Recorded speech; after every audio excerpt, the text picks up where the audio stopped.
My name is आयु। सो मैं आज तुम्हें इतिहास का 7th चैप्टर 12th क्लास का विजयनगर साम्राज्य के बारे में बताऊंगा।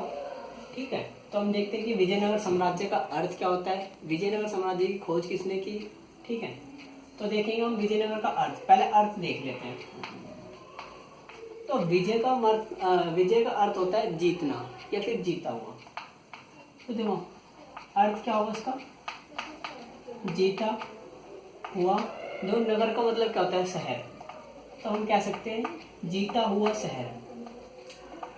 विजयनगर का अर्थ होता है जीता हुआ शहर। विजयनगर कहाँ कहाँ फैला था, हम पहले ये देखते हैं। विजयनगर आज के कर्नाटक, आंध्र प्रदेश और महाराष्ट्र में फैला हुआ था। तो अब देखते हैं कि विजयनगर की खोज किसने की।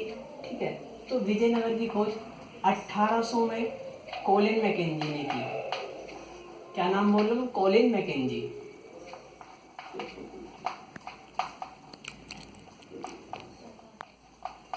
कोलिन मैकेंजी कभी कभी पूछ ले आते कोलिन मैकेंजी कौन थे। Colin Mackenzie East India Company के एक अधिकारी थे, पुरातत्विक थे और मानचित्रकार थे।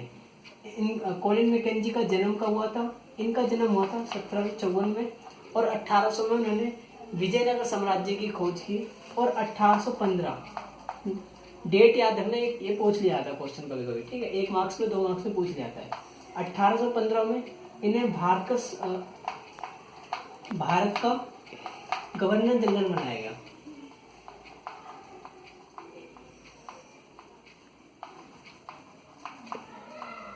भारत का गवर्नर जनरल बनाया गया और 1821 में इनकी मृत्यु हुई।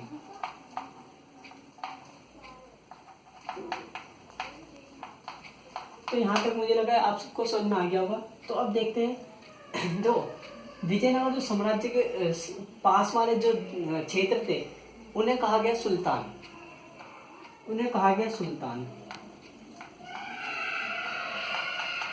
कभी कभी सुल्तानों को अश्वपति कहा जाता था।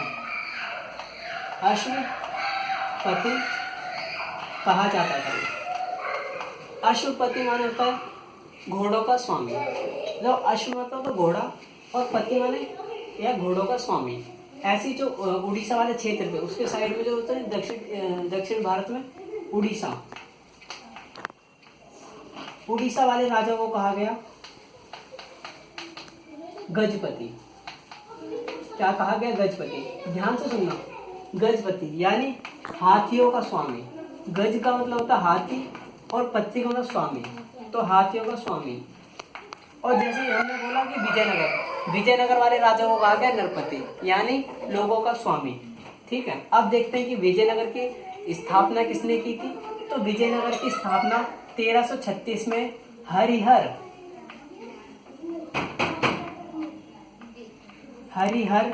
और बुक्का, ध्यान से सुनना नाम, बुक्का नाम के 2 भाइयों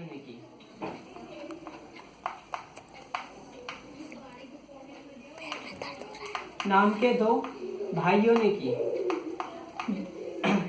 अब जो ये बुक्का और हरिहर थे, ये कभी जो इनके पिता हुआ करते थे वो सुल्तानों के नीचे सैनिक कमांडर हुआ करते थे।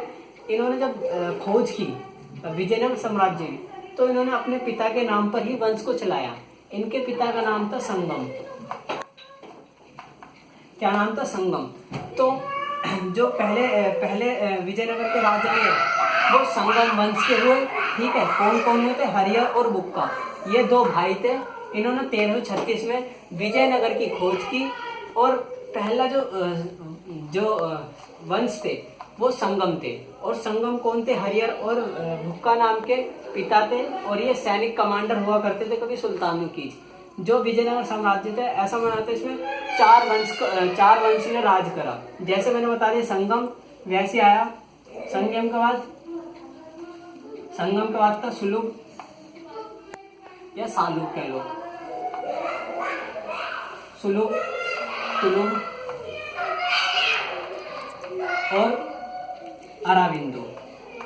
बोर्ड छोटा है इसलिए मैं थोड़ा गैप में लिख रहा हूँ, तो मेरी आवाज़ सुन लेना, तो वीडियो को पॉज करके दोबारा देख सकते हो। अराबिंदु। तो मैंने तुम्हें बता दिया कि इसमें लगभग 4 राजाओं ने राज करा। पहले थे संगम वंश, सुलुभ, तुलुभ और अराबिंदु। तो ऐसा माना जाता है जो विजयनगर साम्राज्य था वो सबसे ज्यादा फूला फला कब हुआ था? तुलुभ वंश के अंदर।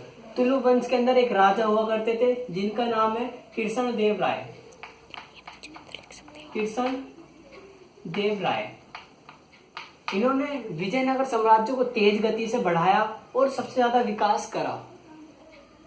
तो और हम सब ये पूछ लिया था कि कृष्ण देव राय किस वंश से संबंध रखते थे, तो हमें याद रखना है कि तुलुभ वंश से संबंध रखते थे। और विजयनगर साम्राज्य का सबसे ज्यादा विकास हुआ था वो तुलुभ वंश में हुआ था, कृष्ण देव राय के द्वारा। ठीक है, इन्होंने बहुत सारी लड़ाइयाँ लड़ी विजयनगर साम्राज्य को और सारी लड़ाइयाँ जीत के रखी। और जो विजयनगर साम्राज्य के आसपास के जितने क्षेत्र थे, हमने बता दिया कि उड़ीसा वाले और ये क्या होते हैं, गोलकुंडा, बीदर, बरार, ये सब इन जितने भी यहाँ के राजा हुआ करते थे इनसे डरते थे, कृष्ण देव राय से। इसलिए इन्होंने बहुत सारी लड़ाइयाँ लड़ी और सारी लड़ाइयों में जीता, इसलिए इनका सबसे ज्यादा विकास हुआ। इन्होंने कई जल विकास प्रणाली और जल व्यवस्था को अच्छी तरीके से व्यवस्था करी। तो आज तक वीडियो यहीं थी ना, वीडियो ज्यादा लंबी रहेगी, नेक्स्ट वीडियो में आगे की बात पढ़ेंगे। नमस्कार।